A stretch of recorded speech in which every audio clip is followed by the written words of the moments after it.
Hey guys, how are you? So I've decided to make this video in English because I've heard these questions come up year after year. I've been teaching different students of different levels of proficiency and of different levels of experience. Obviously not all of these students would ask all of these questions, but I'm making this video in English because I'd like to help people that aren't entirely fluent learn Irish as well. So chances are they have fluent English. So that's what we're going with. In answer or in reply to the first question, when will I stop thinking in English? I generally reply with the answer, you don't think in English. This answer or this reply is based on reading I've done, reading around Ludwig Wittgenstein. He put forward a theory that we have a private language. Every single person has their own private language. And just to kind of flesh that out a little, let me see, I'll give you an example. Let's say if two people are walking down the road and it's raining, and they feel the rain falling on their heads, they'll feel the temperature and the pressure of these raindrops in slightly different ways, or they'll experience them in different ways. It's like some people are more sensitive to the cold than others, and that's kind of just an analogy again, but it's just worthwhile thinking about how we all experience these things ever so slightly differently. So, this private internal language isn't actually a human language. It's not. It's neither English nor Irish, nor Spanish, nor Maori, nor any other language. So, what I believe happens is we think in concepts, and then we convert these to a human language. So, what happens, a lot of people, uh, people that speak English as their native language is, they have the concept, they translate that to English, and then when they're learning another language, they'll translate that English to the other language. That's why people that are learning a language for the first time, they'll often translate things literally or word for word, and they'll look for absolutes. And it's like, so what's the word for where? Or what's the word for why? Or something like that. And quite often you can't actually translate words in an absolute fashion like that, because the context you use a word in can affect it greatly. Yeah, I'm sure I've offended an awful lot of Wittgenstein followers there, but all I'm saying is that I based it on on his theory of private language, and if you just want to go and read about that, then that'll probably flesh it out a little bit more for you. But yeah, I'm not saying that this is a description of the private language argument. So yeah, just to close that one off, you don't actually think in English, you think in concepts, I believe, and you translate those, or you make analogies in a human language based on those concepts. Yeah, so another way of looking at those concepts, you could call them strings or experiences or kind of patterns, if you will. So that they're not a fixed single point of information or anything like that. They're a collection of kind of experiences and neural connections and things like that. So that's why they're so unique to everybody. But yeah, I've used that approach over the years, and I've found those that have accepted it have yeah, found it useful, and yeah, they've managed to eliminate this intermediate stage. I think this agrees with the way some people would view others as good at languages. I think those that are, in quotations, good at languages are the people that are good at changing changing this and just going from the concept directly to producing the language they mean to, rather than doing it via their mother tongue. Okay? So yeah. And the best way to do that is just to start the machine up and get it producing. So language production. So practice is always the best way to learn a new skill, and just by producing language, so by speaking, I think is the best way to do it, that puts you under pressure to do it instantly rather than writing, which is a little bit, which is a slower form of production.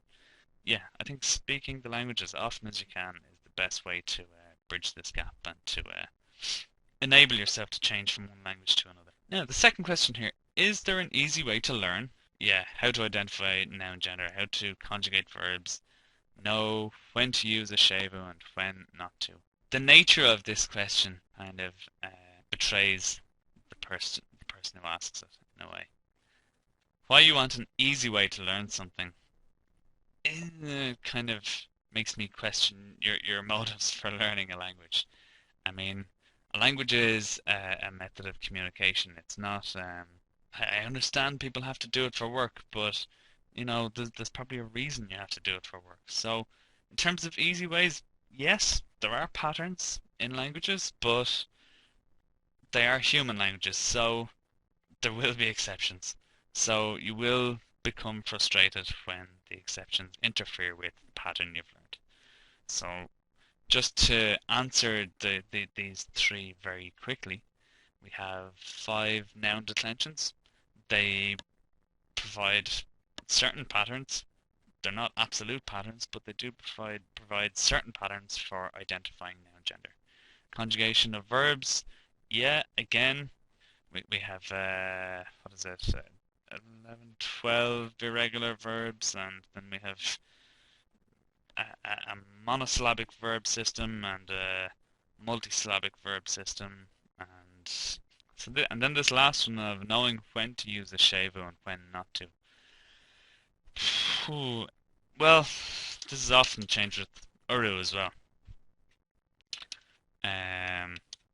Yeah.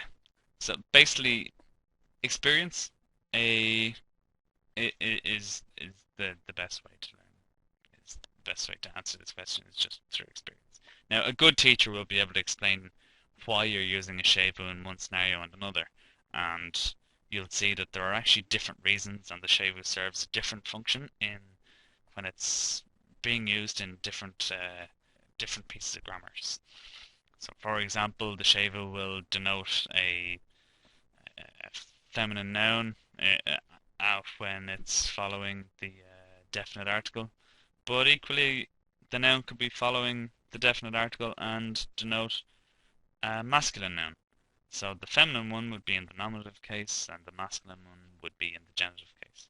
They're just 2 examples, but it's up to you to understand the grammar and to be able to find your own pattern. Yeah, again, if you're looking for the easy way out,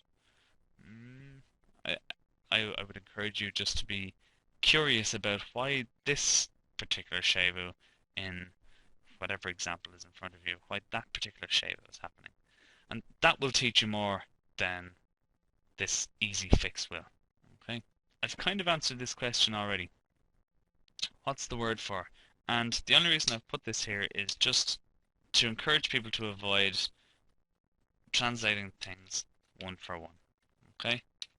So, for example, recently somebody asked me, what's the word for where? So, where are you from? And they decided that the word for where was ka. And yeah, it is, anyway. But sometimes when k is followed by as, it also means where.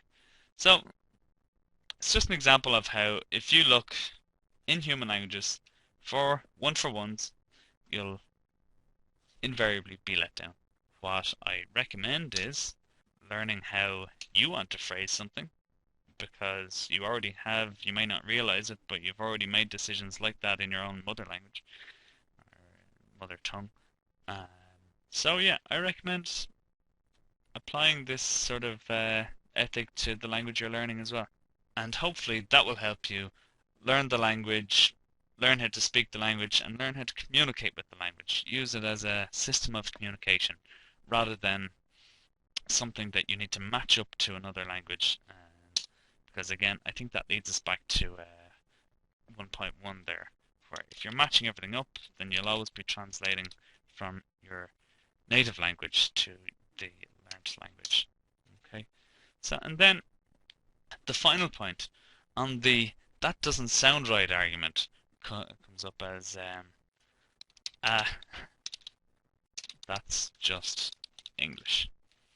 So quite often people will look at a word like telephone or something like that, and that's the Irish word TEILEAF, O fada N, and they'll compare it to telephone in English, and they have loads of experience with the word telephone in English. So they say, it's just imitating English. Irish mustn't be a real language. Little do they realize English is actually borrowing an awful lot of its words from other languages as well, and the borrowing of words is common to all languages, and it's not necessarily a negative thing. I made it so that this wasn't entirely visible from the beginning of the video because I didn't want to distract you, but you'll see here that Irish actually employs a different word order to English, and English does not actually use the most common word order, the SOV.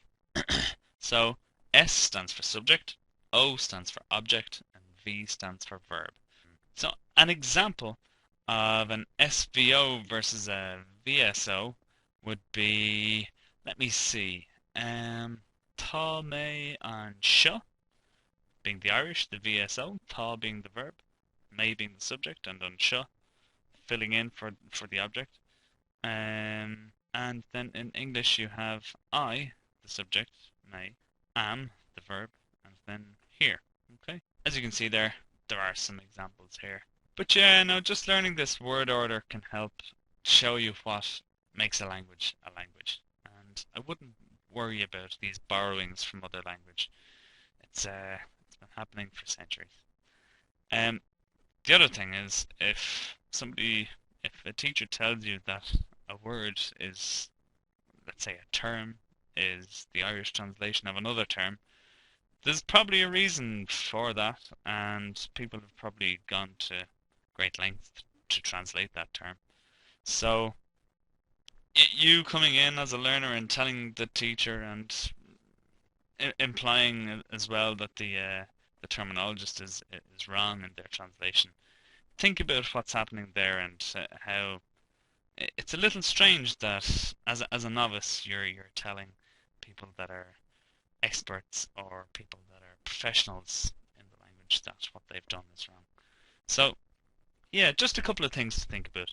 Anyway, I hope some of those ideas help you learning any language or learning Irish. And yeah, if you have any opinions, anything you'd like to bounce back at me based on things I've said in the video or other things you've read, be sure to comment and subscribe to the channel, please.